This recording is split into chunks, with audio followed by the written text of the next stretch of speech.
Horror कहानियां थी। खूनी गुड़िया। वो आवाज। आधी रात का वक्त हो चुका था।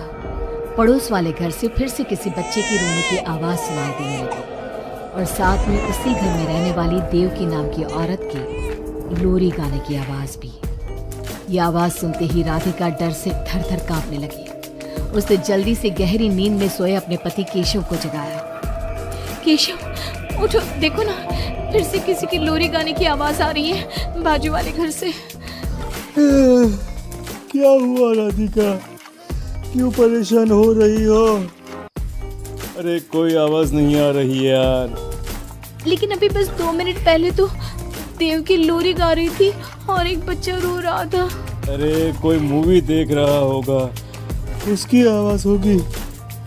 देवकी और उसके पति मोनिश ने बताया ना कि उनके बच्चे नहीं होते। उस घर में कोई बच्चा नहीं है। अब ना तुम भी सो जाओ और मुझे भी सोने दो।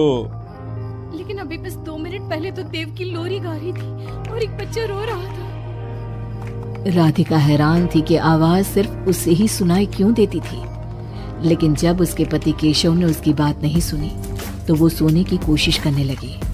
लेकिन राधिका के कानों में किसी छोटी बच्ची के हंसने की आवाज गूंजने लगी। राधिका बुरी तरह से डर गई थी। अगली सुबह मैं दुकान जा रहा हूँ, आज माल खत्म हो रहा है दुकान में। इन दिनों पता नहीं क्यों लोग जमकर खिलौने खरीद रहे हैं। आज बड़े बाजार जाकर सारे खिलौने ले आता हूँ। आप रात होने से पहले आ जाएंगे ना? लगता है तुम देवकी से अभी तक डरी हुई हो। अच्छा ठीक है, देखो घर के पीछे वाली गैलरी में मत जाना, क्योंकि वहां से तुम्हें अक्सर देवकी नजर आती है और तुम ना फिर डर जाती हो। ठीक है केशव, मैं आज उधर जाऊंगी ही नहीं। जब भी उधर देखती हूँ कुछ डरावना ही नजर आता है। केशव दुकान चला जाता है। तभी अचानक राधिका को याद आता है कि घर की गैलरी में उसने कुछ कपड़े सुखाए थे। डरते हुए वो वहां जाती है। दूसरी तरफ देवकी की गैलरी नजर आती थी। राधिका जैसे ही कपड़े लेकर वापस आने को पलटती है, उसकी नजर सामने देवकी की गैलरी में पड़ी। वहां एक 4 साल की बच्ची खड़ी होकर उसे घूर रही थी। हे भगवान, ये कौन है? कौन है ये? मैं इससे पूछूं कि इसका नाम क्या है? हाँ, पूछ लेती हूँ, फिर केशव को बताऊंगी। वो मेरी बात पे भरोसा नहीं करते ना।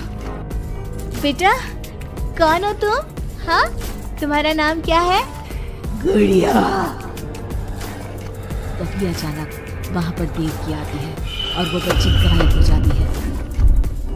क्या हुआ? आप किससे बात कर रही थी? वो यहाँ पे मैंने एक लड़की को देखा था। वो कौन थी? कहाँ गई वो अभी? कौन लड़की? मैंने कहा ना, मेरे घर में कोई बच्चा नहीं है। मैंने देखा था, वो यही थी। वो आपके पीछे कौन है? राधिका को फील होता है कि किसी ने उसे धीरे से पुकारा, आंटी। राधिका पलट कर देखती है तो वहां वो छोटी बच्ची खड़ी थी। राधिका चीख कर बेहोश हो जाती है। जब उसकी आंख खुलती है तो केशव उसके पास खड़ा था। क्या हुआ राधिका? राधिका, होश में आओ। वो तो भला हो देवकी जी का, जिन्होंने तुम्हें बेहोश पड़ा देखकर मुझे कॉल कर दिया और मैं घर आ गया। तुम उस गैलरी में गई ही क्यों? केशव, वो लड़की यहाँ आ गई थी और वो देवकी, वो ठीक औरत नहीं है।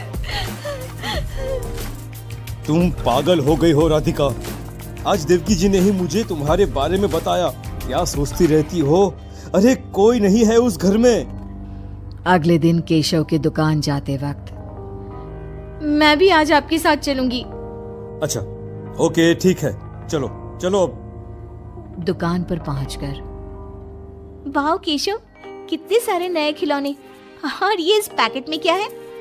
अरे एक बड़े साइज की डॉल है, मार्केट में नहीं आई है। सोचा अगर लोग खरीदेंगे तो अगली बार और ऑर्डर कर दूंगा। क्या मैं देख लूं इस डॉल को? हाँ देख लेना। मैं जरा माल लेने बड़े बाजार जा रहा हूँ, तुम दुकान संभाल लो और आराम से बैठकर खिलौने देख लो, ठीक है? केशव दुकान से चला जाता है।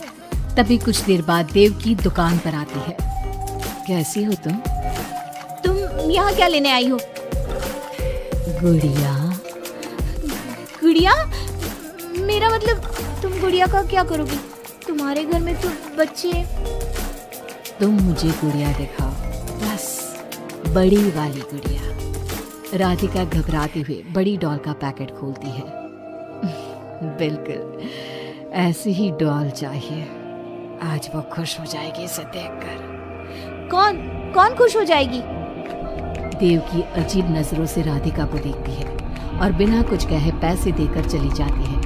उसके जाने के बाद राधिका शॉप के अंडरग्राउंड में नए टॉयज का मॉल चेक करने जाती है। वहाँ बच्चों का एक झूला था। राधिका ने देखा कि वो झूला हिल रहा था, जैसे अभी अभी कोई वहाँ से उतरा हो। राधिका को किसी छोटे बच्चे की आवाज आती है। कौन है? कौन है वहाँ? वही छोटी लड़की जो देविका के घर दिखी थी, राधिका के सामने आ जाती है।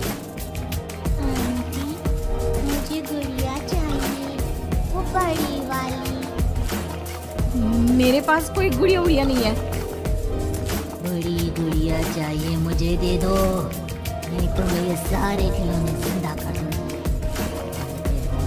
मार डालेंगे। कौन हो तुम? मैंने कहा ना नहीं है मेरे पास बड़ी गुड़िया। अभी तो थी ना, कहाँ गई? वो देवकी ले गई अपने साथ। अभी जाओ और मेरी गुड़िया लेकर आओ, वर्रा।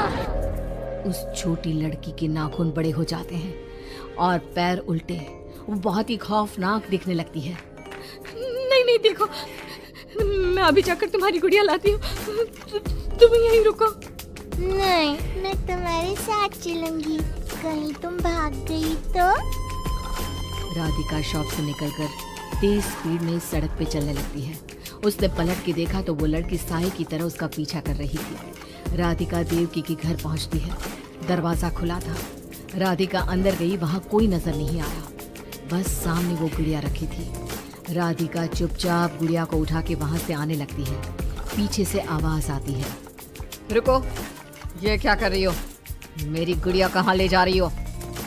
देखो देवकी, ये गुड़िया मुझे ले जाने दो, वरना वो लड़की। ओह, तो उसने तुम्हें डराया। उसे तो मैं बुलाती हूँ। गुड़िया, जरा यहाँ आना बेटा। मम्मा क्या हुआ? मेरी लाडो गुड़िया को बहुत पसंद है। देखो ना, 10 साल की हो गई, अब तक कार से खेलती है।